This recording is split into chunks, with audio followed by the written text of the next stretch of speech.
할렐루야. 오늘 또 하나님의 은혜와 평강이 여러분 가운데 충만하시기를 주의 이름으로 간절히 축원합니다. 하나님의 나라는 오직 자신의 믿음만으로 갈 수 있습니다. 그러나 우리가 하나님 나라 가기까지는 우리가 혼자 가는 것이 아니라 함께 가는 것입니다. 주님께서 하나님의 나라로 오라 하실 때 그때까지 우리의 신앙을 유지하고 수많은 어려움과 시험거리가 있을 때 당연히 우리가 무엇보다도 주님만을 바라보고 주님이 주시는 힘과 능력으로 모든 역경을 잘 감당해 가지만, 그러나 하나님은 이런 과정 속에서 서로 위로하고 격려하고 사랑하고 용기를 보듬어 주면서 함께 갈 동역자들을 우리 주변에 허락하신 것입니다. 삼겹줄은 끊어지지 않는다는 말처럼 이렇게 믿음의 동역자, 기도의 동역자, 사명의 동역자가 함께 있을 때 우리는 주님이 우리에게 허락하신 그 사명을 주님 나라 가기까지 무사히 감당할 수 있으며, 하나님 나라 가기까지 쉽게 넘어지거나 포기하지 아니하고 서로 위로하고 격려해 가면서 하나님 나라에 들어가게 되는 것입니다. 오늘 또 우리가 우리의 믿음으로 하나님 나라에 들어간다는 건 확실하지만 믿음의 공동체 속에서 함께 기도하고 함께 격려하고 함께 위로해 가면서 모든 유혹을 물리치고 믿음으로 승리하는 여러분들이 되시기를 주님의 이름으로 간절히 축원합니다. 오늘 아침 하나님께서 우리에게 허락해 주신 말씀은 사무엘하 23장 13절에서 39절 말씀입니다. 수확을 시작할 때 블레셋 군대가 르바임 평원에 진을 치니 30인 특별부대 소속인 이 세 용사가 아둘람 동굴로 다윗을 찾아갔다. 그때 다윗은 산성 요새에 있었고 블레셋 군대의 진은 베들레헴에 있었다. 다윗이 간절하게 소원을 말하였다. 누가 베들레헴 성문 곁에 있는 우물물을 나에게 길어다 주어 내가 마실 수 있도록 해주겠느냐. 그러자 그 세 용사가 블레셋 진을 뚫고 나가 베들레헴의 성문 곁에 있는 우물물을 길어 가지고 와서 다윗에게 바쳤다. 그러나 다윗은 그 물을 마시지 않고 길어온 물을 주님께 부어드리고 나서 이렇게 말씀드렸다. 주님, 이 물을 제가 어찌 감히 마시겠습니까? 이것은 목숨을 걸고 다녀온 세 용사의 피가 아닙니까? 그러면서 그는 물을 마시지 않았다. 이 세 용사가 바로 이런 일을 하였다. 수루야의 아들이며 요압의 아우인 아비새는 30인 특별부대의 우두머리였다. 바로 그가 창을 휘둘러서 300명을 쳐 죽인 용사이다. 그는 세 용사와 함께 유명해졌다. 그는 30인 특별부대 안에서 가장 뛰어난 용사였다. 그는 30인 특별부대의 우두머리가 되기는 하였으나 세 용사에 견줄만 하지는 못하였다. 여호야다의 아들 브나냐는 갑스엘 출신으로 공적을 많이 세운 용사였다. 바로 그가 사자처럼 기운이 센 모압의 장수 아리엘의 아들 둘을 쳐 죽였고, 또 눈이 내리는 어느 날 구덩이에 내려가서 거기에 빠진 사자를 때려 죽였다. 그는 또 이집트 사람 하나를 죽였는데 그 이집트 사람은 풍채가 당당하였다. 그 이집트 사람은 창을 들고 있었으나 브나야는 막대기 하나만을 가지고 그에게 덤벼들어서 오히려 그 이집트 사람의 손에서 창을 빼앗아 그 창으로 그를 죽였다. 여호야다의 아들 브나야가 이런 일을 해서 그 세 용사와 함께 유명해졌다. 그는 30인 특별부대 안에서 뛰어난 장수로 인정을 받았으나 세 용사의 견줄만 하지는 못하였다. 다윗은 그를 자기의 경호대장으로 삼았다. 30일 특별부대에 들어있는 다른 용사들로서는 다음과 같은 사람들이 더 있다.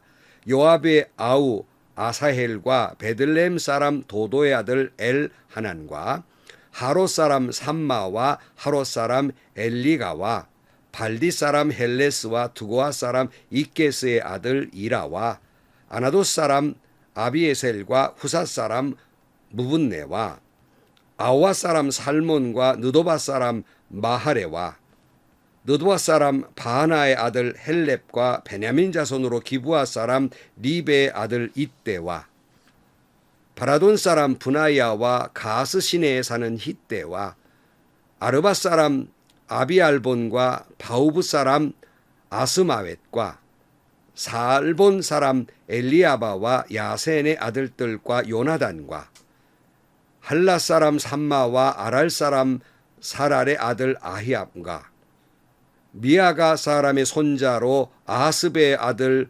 엘리벨렉과 길로 사람 아이도벨의 아들 엘리암과 갈멜 사람 헤스레와 아랍 사람 바하레와 소바 사람으로 나단의 아들 이갈과 갓 사람 바니와 암몬 사람 셀렉과 수루아의 아들 요압의 무기를 들고 다니는 부에롯 사람 나하레와 이델 사람 이라와 아델 사람 가렙과 헷 사람 우리아까지 모두 합하여 37명이다.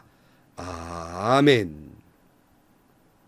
지금 다윗은 이제 마지막 모든 세월을 산 다음에 성령이 그에게 허락하신 감동으로 주신 말씀을 전하고 있습니다. 23장 1절 말씀에 이것은 다윗의 마지막으로 남긴 말이다. 이새의 아들 다윗의 이 말한다. 높이 일으켜 세움을 받은 용사 야곱의 하나님의 기름 부어 세우신 왕 이스라엘에서 아름다운 시를 읽는 사람이 말한다. 주님의 영이 나를 통하여 말씀하시니 그 말씀이 나의 혀에 담겼다. 이렇게 말씀합니다. 자꾸 설명했지만 일종의 이새의 아들로서 목동에 불과한 사람이었지만 하나님이 그를 왕으로 세워주셨으니 그 은혜를 찬양할 수밖에 없는 사람이라고 자신을 소개하고 있습니다. 다윗은 하나님께서 왕으로 세워주셨으나 그는 전쟁과 반역 속에서 험한 세월을 삽니다. 그러나 하나님은 다윗이 가는 곳곳마다 그에게 등불처럼 밝혀주셔서 그를 인도해 주셨고 그러기에 다윗은 오직 주님만 바라보면서 험한 세월을 극복해 나아갑니다. 그러나 하나님께서는 늘 그와 함께 하셨고 그를 지키셨고 그를 보호하셨고 승리로 이끌어 주셨습니다. 그러나 여러분, 하나님이 직접 개입하시기보다는 그 주변에는 많은 사람들을 붙여주게 됩니다. 동역자, 협력자들이 있었다는 말입니다. 다윗은 마지막 하나님이 자기 자신에게 맡겨준 말씀을 선포하면서 그 가운데 허락하신 자기의 동지들, 동역자들을 소개하고 있는 겁니다. 지난 시간에 살펴본 대로 요셉 밧세밧과 엘르아살과 삼마와 같은 장수들이 있었습니다. 오늘 본문은 한 사건을 언급하면서 또한 그와 같이 싸웠던 그러한 장수들을 소개하고 있는 것입니다. 13절 말씀에 보면 한 사건이 있습니다. 소학을 시작할 때 블레셋 군대가 르바임 평원에 진을 치니 30인 특별부대 소속 이 세 용사가 아들람 동굴로 다윗을 찾아갔다. 그때 다윗은 산성 요새에 있었고 블레셋 군대의 진은 베들레헴에 있었다. 다윗이 간절하게 소원을 말하였다. 누가 베들레헴 성문 곁에 있는 우물물을 나에게 기르다 주어 내가 마실 수 있도록 해주겠느냐. 그러니까 전쟁 중에 블레셋과의 전쟁 중에 다윗이 아둘람 굴에 간 적이 있잖아요.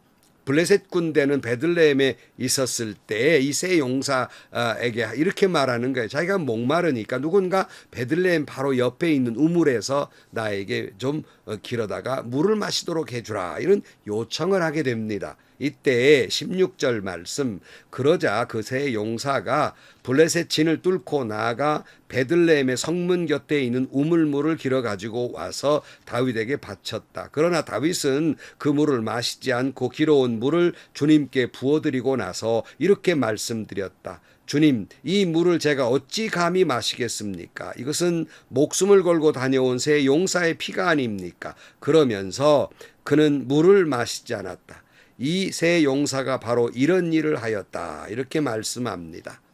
자, 이 다윗은 세 용사가 목숨을 걸고 베들레헴 블레셋 군대가 있는 베들레헴 곁에 가가지고 물을 기러 오니까 그걸 자기가 마시지 않고 피와 같은 이 물을 내가 어떻게 마시겠습니까 하고 주님께 다 부어드리게 됩니다.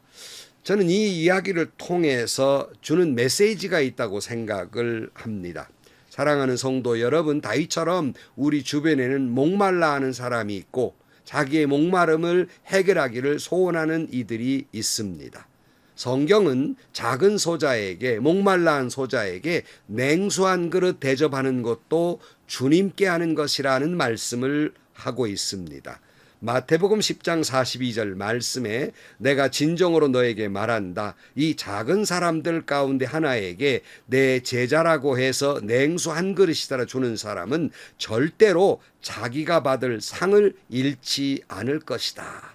이렇게 말씀하고 있고, 마태복음 25장 40절 말씀에 임금이 그들에게 말하기를 내가 진정으로 너에게 말한다. 너희가 여기 내 형제 자매 가운데 지극히 보잘것없는 사람 하나에게 한 것이 곧 내게 한 것이다 할 것이다. 말씀하면서 45절에 반대말을 하고 있죠. 그때 임금이 그들에게 대답하기를 내가 진정으로 너에게 말한다. 여기 이 사람들 가운데 지극히 보잘것없는 사람 하나에게 하지 않은 것이 곧 내게 하지 않은 것이다 하고 말할 것이다. 그리하여 그들은 영원한 형벌로 들어가고 의인들은 영원한 생명으로 들어갈 것이다. 그러니까 우리 주변에 목말라 하는 사람, 그런데 그 사람들 가운데 뭐 굉장한 높은 사람들은 뭐 당연히 대접하려고 그러겠죠. 그러나 작은 소자와 같은 보잘것없는 사람에게 베푸는 것은 주님께 하는 것이고 베풀어야 하는데 베풀지 않는 것은 주님께 하지 않은 것이기 때문에 영원한 형벌을 받을 것이고, 작은 소자에게 물 한 그릇 대접한 자들은 주님께 한 것이기 때문에 결코 그 상을 잃지 않을 것이다. 이렇게 분명히 말씀하고 있습니다.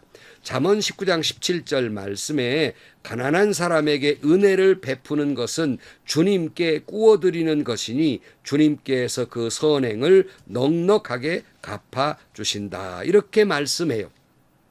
그러니까 보잘것없는 사람, 가난한 사람들에게 베풀면 그것은 그 사람에게 베푸는 것이 아니라 주님께 한 것이라는 말씀입니다. 주님께 구워드리라는 것이에요.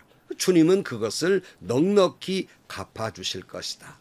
성경은 여러 번 말씀드렸어요. 목말라 하는 사람, 가난한 사람, 힘없는 사람, 보잘것없는 사람에게 베푼 것, 그 주님께 하는 것이고, 만약 그들에게 베풀지 아니한 것이 있다면 그건 주님께 하지 않은 것이다. 형벌과 상과 극명하게 차이를 이야기하고 있습니다. 요즘 교회들을 보면 이런저런 이유를 들어서 성도들이 한 헌금들을 잘 저축해 놓는 경우를 봅니다. 돈을 모으기에 열심을 다해요. 그건 옳지 않습니다. 심지어는 땅을 사서 투기하는 교회도 있고, 전 부끄러운 이야기지만 어떤 교회는 주식에 투자하는 교회도 있어요. 정말 부끄러운 모습입니다. 여러분, 옳지 않습니다. 저는 원리가 교회는 늘 빛 가운데 있어야 한다고 생각합니다. 우리 주변에 목말라 하는 사람이 있는 한, 돈이 없어서 수술비가 없는 사람이 있는 한 교회는 그 어떤 이유로도 돈을 모을 수 없는 것입니다. 그것으로 섬겨 주어야 한다는 말씀입니다. 그렇지 않으면 벌이 있을 것이라고 제 개인의 의견이 아니라 성경의 말씀입니다. 참 제가 언제 은혜로운 이야기를 들은 적이 있는데, 어느 재정부장님이 연말에 가서 이제 다 보고를 하면서 이러시더라는 거예요. 제가 여러분 재정을 잘못 보았습니다. 그러니까 교인들은 뭐저 펑크가 났나? 이렇게 생각을 했는데, 제가 재정을 잘못 봐서 재정이 남았습니다. 하나님 앞에 죄를 지었습니다. 이렇게 고백하더라는 거예요. 결코 그렇다고 교회의 재정을 낭비하거나 미래를 위해서 준비하지 말라는 말씀은 아닙니다.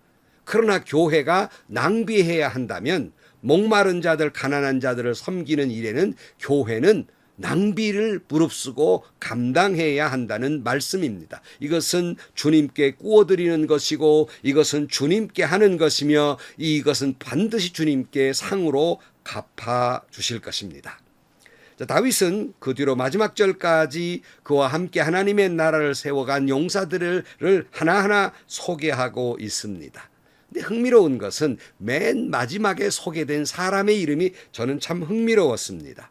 오늘 39절 말씀에 보면 햇사람 우리아까지 모두 합하여 37명이다 라고 말합니다. 우리아가 누구입니까? 다윗이 그가 육욕에 미쳐가지고 우리아의 아내를 취하고 그를 죽이기까지 그 한 사람이 우리아가 아닙니까? 그러나 그가 마지막 이제 말 속에서 우리아를 거명한다는 것은 그를 용사로 기억하며 소개하고 있습니다. 결코 그는 그의 이름을 떠올리는 것은 그저 기쁜 일이 아니었을 것입니다. 그러나 마지막까지 그를 용사의 이름으로 거론한다는 것은 그 마음속에 진실로 그 당시의 잘못을 회개하고 있음을 우리가 미루어 짐작해 볼 수 있는 장면입니다. 사랑하는 성도 여러분, 우리는 다윗과 함께 하나님의 나라를 세워간 용사들의 이름 속에 우리는 함께 기록돼야 한다고 생각을 합니다. 여러분, 하나님의 나라의 생명책에 여러분의 이름들이 이처럼 거명될 수 있기를 축복합니다. 나팔 불 때 나의 이름 불리우게 되기를 우리가 소원하며 사는 거 아닙니까? 그런데요, 나의 이름뿐만 아니라 내 자자손손도 마지막 주님이 오셨을 때 그 이름이 생명책에 기록되고 불리어지기를 축복합니다. 그 하나님의 나라를 이루어 가는데 예배드리고 기도하고 전도하는 것 중요한 사명입니다. 그러나 못지않게 중요한 것은 가난한 자, 고아나 과부나 갇힌 자, 눌린 자들을, 목말라 하는 자들, 작은 자들, 보잘것없는 자들을 보살피는 것, 이 또한 사명임을 잊어서는 안 될 것입니다. 고린도전서 13장 1절 말씀에 내가 사람의 모든 말과 천사의 말을 할 수 있을지라도 내게 사랑이 없으면 울리는 징과 요란한 괭과래가 될 뿐입니다. 내가 예언하는 능력을 가지고 있을지라도 모든 비밀과 모든 지식을 가지고 있을지라도 또 산을 옮길 만한 모든 믿음을 가지고 있을지라도 사랑이 없으면 아무것도 아닙니다. 그랬습니다. 오늘 또 우리의 믿음의 동역자들, 하나님이 보내주신 나를 돕는 자들과 함께 하나님 나라 가기까지 주님이 허락하신 내 주변에 목말라 하는 자들에게 섬기며 살아가는, 그래서 마지막 하나님의 나라를 선물로 받는 여러분들이 되시기를 축복합니다. 행복하시고요, 좋은 일이 가득한 하루가 되시기를 주님의 이름으로 간절히 축원합니다. 기도하시겠습니다. 하나님 아버지, 하나님의 나라는 자신의 믿음으로 가지만 하나님 나라 가기까지는 동지들이 있음을 기억합니다. 주님이 허락하신 내 주변의 믿음의 동역자, 사역의 동역자, 기도의 동역자와 함께 서로 도토와 가면서 주님이 허락하신 사명 가운데 목말라 하는 자들에게 베풀며 삶으로 말미암아 하나님 나라를 상급으로 받는 저희들이 되게 하여 주옵소서. 예수님의 이름으로 기도하옵나이다. 아멘. 여러분, 우리가 끼리끼리는 그렇게 해서는 안 되는 거예요. 335. 그러나 하나님은 우리에게 허락하신 믿음의 동역자, 사랑의 동역자들이 있습니다. 함께 하나님 나라에 가는 여러분의 믿음의 공동체들이 되시기를 축복합니다. 행복하시고요, 좋은 일이 가득한 하루가 되시기를 주님의 이름으로 간절히 축원합니다.